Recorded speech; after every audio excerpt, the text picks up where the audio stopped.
We'll guide you through how to access and enter your BIOS in Windows. If you find this guide useful, then please consider subscribing and liking the video.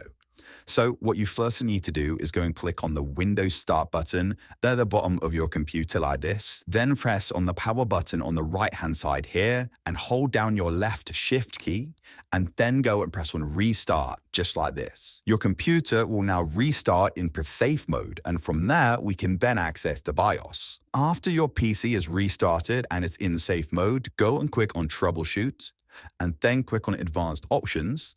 And then you want to click on UEFI firmware settings just here, and then click on Restart again. Now your computer is going to restart into your BIOS. And now here we are in our BIOS, and you can use your mouse and keyboard to navigate around.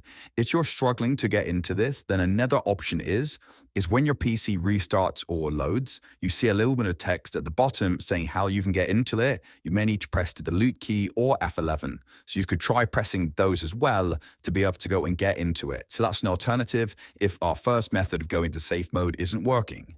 If you found this guide useful, then please leave a like.